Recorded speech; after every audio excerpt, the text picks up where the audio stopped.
Hey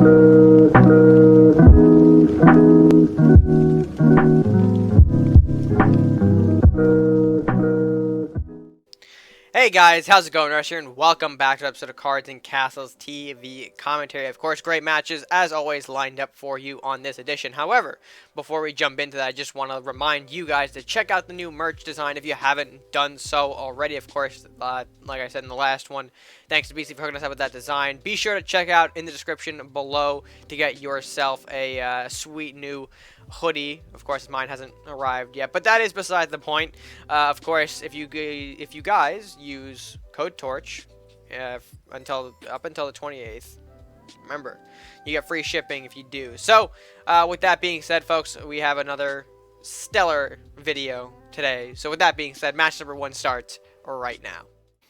Alright, in match number 1, we'll see Pill Johnson take on the Chosen as Warlock Crusader goes up against Ninja Crusader.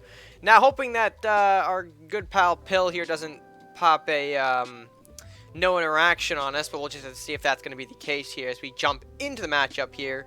So probably some first strike shenanigans from Chosen looking at the hand here. Things like the Were-Rat, obviously, the Lore Master.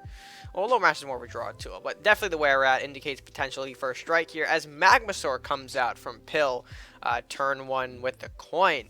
Alright, so a bit of Dinosaurs taking on first strike. Of course, Dinosaurs are a bit of a powerful archetype, but one we don't see too often considering the cards are a bit of a higher rarity, so thereby harder to obtain. But we'll see if the Dinosaurs work out here. We'll see if they prevail. Which stat can reign supreme here, the first strike attack or the big dinos? As we see Chosen set up books here for his turn 3. Pill are going to respond with the same play here, so draw for draw. Of course, Chosen no way to remove the books here. Going to go ahead with a Dragon Crest shield on those books to really threaten the Magmasaur, looks like, following up with a Lumberjack. And of course, good placement to, of course, negate any sort of Magmasaur explosion value that Pill might find.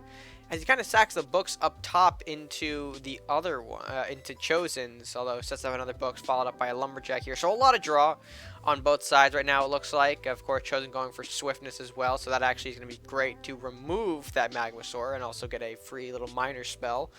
Which, of course, Treasure Hunt's a big card here. Big pull could go on either one of these units here. Looks like Treasure Hunt is being used on the, of course, the books. Yep. Creating at 4/6 with additional draw here. Although it will trade with both of these books here if Pill wants to connect through with that. He does use a blue firebolt, so it looks like he only put in 1 unit rather than the 2 here, giving Chosen 1 card and 1 minor spell here. Synchro, though, not a bad pickup. We're proceeding into the match now. Fat Bar going to go down and create a big 3/3 Were-Rat. That, of course, will connect cleanly with the books, killing that right off the board here. And a Priest follow-up for some extra health on that bad boy. Not bad, but of course, turn 6 with Dinosaurs means T-Rex is not too far behind. T-Rex does come out, chomp that Were-Rat. Very good to just eat that first strike before it gets more annoying here, as the Priest going to go ahead and trade into the T-Rex. And so far, I mean, both players playing good so far. Nothing that's really too detrimental here. Lore Master coming out for draw, immediately snipes off by the blue firebolt. Okay. We probably could have maybe got, well, I guess that's fine here. Darkbender as well, of course, a great follow-up for that blue fire. 2 Eaters coming out, though, from Chosen, following up with the Synchro Strike. Alright, so a little bit of a dirty tactic here to try and remove the Darkbender, which it will work. Of course, enough movement for those units here. Weird Swordsman little placement here, but ultimately shouldn't be too much of a problem. Dwarven Miner, okay, that's going to connect to one of those Eaters, following up with the books to connect with another one. Okay, and then Blue Fire. Ooh, very nice Blue Fire there, taking away the bar to take away that remaining health from both Eaters, creating a clean board clear here. Very nice awareness from Pill on that one. Chosen going to go ahead and throw the Inspire out, following up with the Ronin for turn, and the Guardian. Guardian did pop off of the Inspire here, so putting some aggression now that there is a cleared board here, although he is running out of cards. Magmasaur hitting the board again for the second time, of course, followed up with the Lumberjack and the Divine Knowledge here. I would have thought that Pill perhaps could have, like, okay, so he's trading with the Guardian here. He could have taken away the Lumberjack to allow for maybe an explosion if the Guardian and Ronin got too aggressive, but it looks like we are going to trade out with that Guardian instead here and throw up the Lumberjack for some draw. Not too bad. We'll see if Chosen goes to the multi-strike now. This could potentially lead to a removal of the Magma Sword before any sort of Dino Nest comes out here, but we'll have to see in a moment. Okay, multi-strike. Yep, we did predict that, so that is coming out now. We're going to go ahead and see a Slice 1 and a Slice 2. Very nice, very nice. Following up with the Infiltrate here, that will, of course, shield the Ronin from any sort of targeted burn like that blue Firebolt. Although he did kind of, a bit of a misplay here, give it away with the position here. We probably should have played Bard first and then followed up with the movement, so that way this stat line doesn't really pop. The animation, in a way, kind of reveals where that Ronin is now. So now Pill fully aware of that Ronin position. And if he's got something big, like another T-Rex per se, or something else big, that kind of surpasses that 5 health, that 5 attack, excuse me, then he'll be able to get over this fairly easily here. So we'll see if he's got it. T-Rex is the dream card to have, and he does have it. That, of course, means that that Ronin gets chomped away, and another Magma Sword to make it 3. Of course, giving that extra little Dino buff as well certainly helps his chances. RedMaster coming out for a second time in response here. Inspire as well as the follow-up here. We'll probably see either, okay, Guard or Shield Runner, I would imagine. Looks like Guard's going to be the play for turn here. I think Shield Runner might have been the play if we didn't pull those Hassan City cards. So not too bad of a pull there for our friend, the Chosen.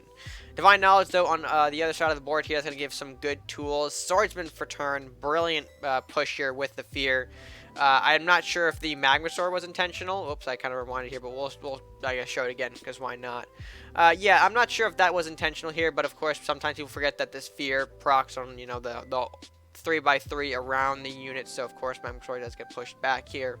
Might have been intentional, though, to protect it. Again, not too sure, but the important thing is here is that Swordsman is being really pushed up right into his face there. And in these colors, purple, yellow, there is no direct removal. There is no out-of-hand removal. So these units have to start trading in. Thankfully, we have a Bard to mitigate the damage. But, yeah, this is not a position we want to be in. We're going to go see Bard pop, yep, down there. We're going to go ahead and trade with the T-Rex. Okay, sounds good. RedMaster going to go ahead and take 4. And we have enough on the second guard to clear the board here. Priest coming out very nice. Okay, an Eater. Good stuff. We'll probably see, okay, the Magma Sword goes in. Means we don't have a removal for it. I guess we'll throw the Mordok out in front here. Okay, Fear popping on the Eater as well.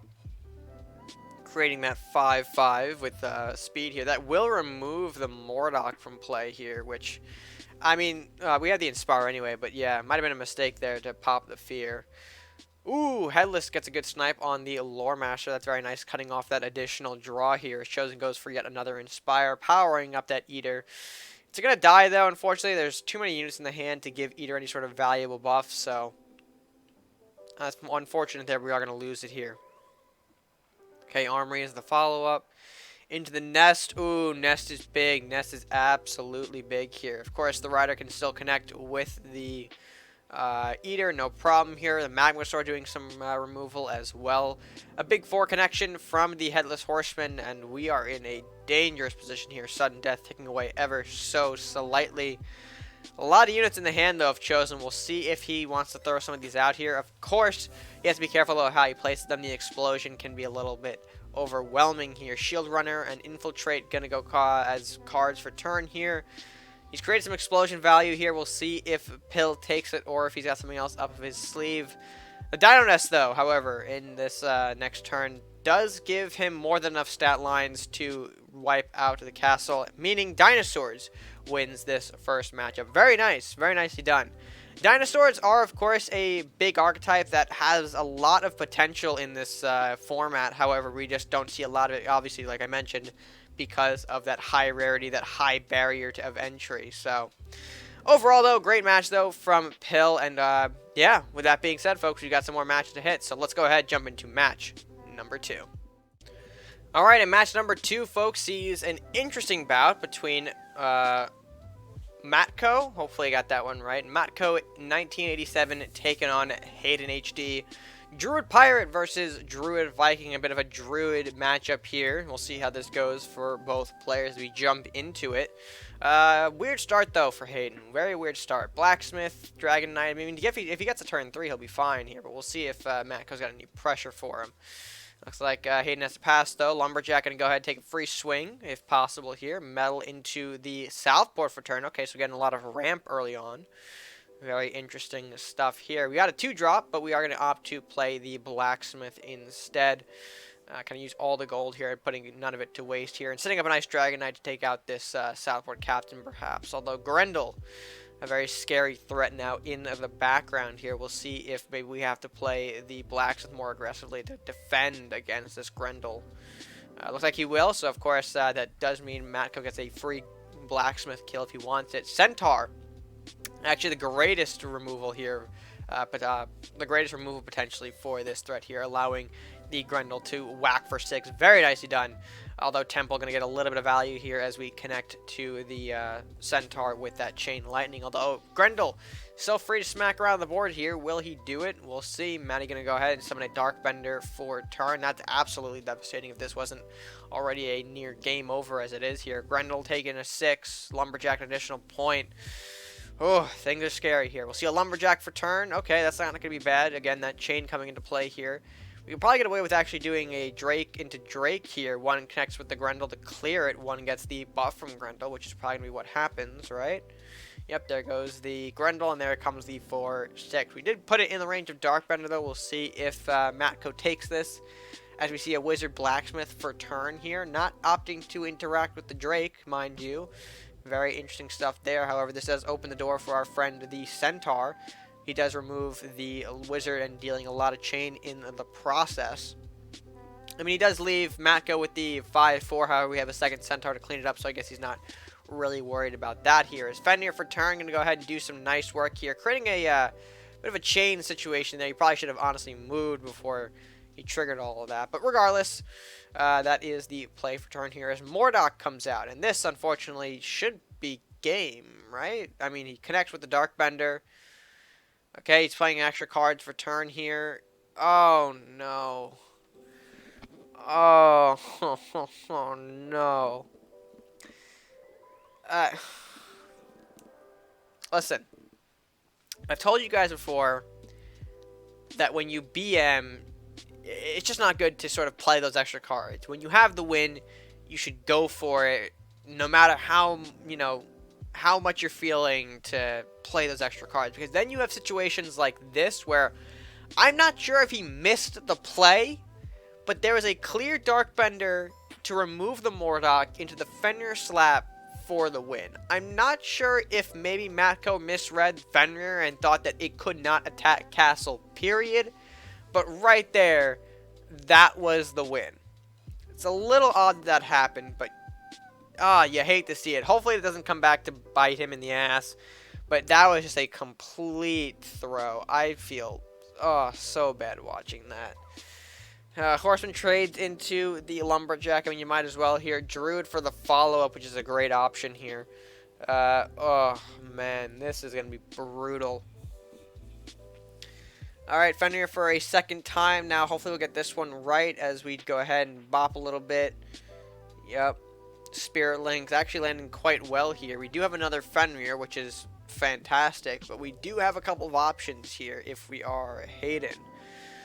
We'll see 3 pop on face here, followed up with the Mystic Journey Leanna. Very devastating. That, of course, you don't see too often. But the additional damage going on to face here, do we have enough? No, we don't have enough with the Centaur, so we do have to play the Mordok to remove the Fenrir here, absorbing 12 damage onto one of those trends, and following up with the Horseman removal and the Blacksmith. And yeah, this is what I was talking about. He turned it around. Hayden turned it around off of a clear miss of lethal and arrived with the Mystic comeback. Fantastic stuff. You love to see it. I mean, again, I don't want to throw it out to Matko for, potentially maybe not seeing the play. That clearly could have happened. But if he did mean to BM, I mean, karma came back to bite you in the ass, man. That's all I got to say on that one. But overall, a great comeback for Hayden here as we move into game number 3. Let's go ahead and jump right into that one right now. Alright, and our last matchup of the day sees AJJ taking on Kyramlaarr. It's been a while since I've seen Kyram on the TV. I think he's starting to slowly make his way back in here.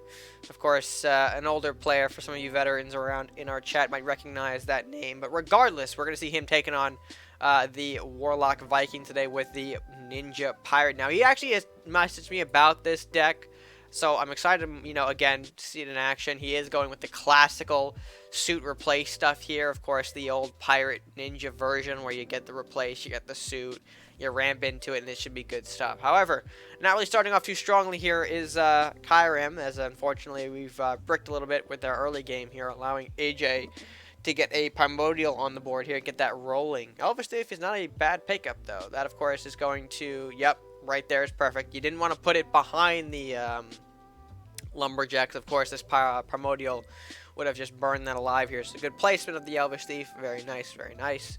Get a little bit of treasure to work with as well here as we go into the metal for turn, into the ludicrous strength. All right. That is a bit of a problem, as right now nothing that we have stat-wise really overpowers the flame, so we are going to have to let that sit for a turn. We will get the Koru out, which is great. It is the follow-up that I wanted to see here, so of course you try to kill off Primordial to the last of its ability, considering there might be things like Battle Ready in the deck, which means that this flame gets even stronger, which is very, very scary here. So we'll see if, I think we have to throw the Koru. Okay, we're going with the Panda. Okay, Panda is fine. I probably would have just traded the Koru, despite, I guess, the castle being there. I understand that you want more damage, especially going up against the Rush deck. If you can squeak out more damage, that's perfectly fine, so I do get that. Although, fitting the Flame back with Panda is a little bit risky, considering that now this Flame can come back out at full health and receive even more buffs. So, I mean, regardless, we'll see if it works out for him. Just a little bit of a shakier play there, in my opinion. But hey, we'll see White Knight come out. That, of course, kills off the Koru, putting itself in range for this Panda kid to take out here, which I think might be the play. We'll see. Okay, Swiftness into the Captain. So, again, we're prioritizing the damage on the castle, which is fine. Not the route I would take, necessarily, but still understandable nonetheless here. Panda going to go ahead and sit for 2 on face. Captain connecting to that White Knight. Brilliant stuff there. Dragon's Fire for turn. Okay, that's going to be a board clear from AJ. Not the end of the world here, but we can still probably get out something like a Mordok or a Swordsman here now. We can go with the Mordok. Alright, that's cool. That's cool. Mordok for turn is not actually bad here. Oh, now we're going to see problems for AJ, though. Darkbender followed up by the Trap. Probably going to be Detonate, if we're being honest. Or Might of the Minotaur, something along those lines here. So we're going to play it a little bit safer here. Going with the Panda for turn, bouncing back Darkbender. And going with the Banshee as well. Now we're set up for a nice little replacement technique trick. I like that a lot. Very cool, very cool. Alright, Flamestorm takes out the Banshee, though, and the Panda. Blue Fire for the Mordok. Okay, so we had the response, unfortunately. We are going to go with the Primordial for turn as well. We had the extra gold, so why not? We have Dissipate, so I imagine Dissipate, Koru, or Swordsman, whichever one of the two. Okay, Swordsman for turn. You have more gold, so why not play Swordsman? I mean, I expect maybe Koru, because then you could replace your Koru in there, or actually just end the game outright with Koru, because you make him panic rather than giving him a chance to body block here. So we'll see if this works out as we go into a second Swordsman, into a Swiftness. Okay, that's going to probably lead both of them to kind of swing into this Mordok here, right? Okay, Mom was the Trap, Might of the Minotaur. It's going to be enough to actually kill off the Mordok, though, the double Swordsman. Because, of course, putting that Horseman on the board here allows Swordsman's Cleave to affect the Mordok without giving him another unit. So that was, of course, great awareness there. Blue Fire, though, for turn. A bit unfortunate, but we do... Okay, Vampire as well. And the Primordial. Okay, we're not really... Okay, and we opened up, which is especially deadly. Oh, and there's the game. Oh, there's the game. We love to see it. The replace into the suit. Absolutely gorgeous stuff right there. And it doesn't really hurt to watch the... Oh, it feels good to watch some of the classic decks do their thing. Especially in a more modern format here. Yeah, you definitely don't want to leave an opening against ninjas. Because they have things, so many options that ninjas have for just a surprised castle kill. Things like the replacement suit. Also things like multi-strike, E-strike. So many different options that just really demolishes your castle. So, I mean, if you give them the opening, they can really just take advantage of it. And I think that was sort of where AJ sort of dropped the ball a little bit here. He kind of underestimated potentially what ninjas could bring out and deliver to the castle. So, a bit unfortunate there, but hey, again, like I said, love to see the classic in action, and big congrats to Kyramlaarr for winning that matchup only at weaker health point too, where you know, a few burns could have just easily popped him out of the game. So overall, very nice, very nicely done. But with that being said, folks, that does leave us, of course, in our third match, our final match of the day completed. So with that being said, let's go ahead and move to close out this video.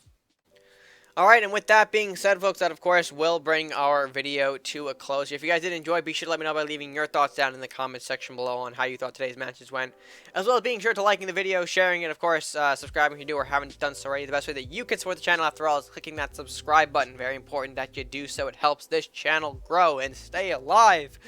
But with that being said, guys, that'll do it for me for now. So until next time, stay gaming.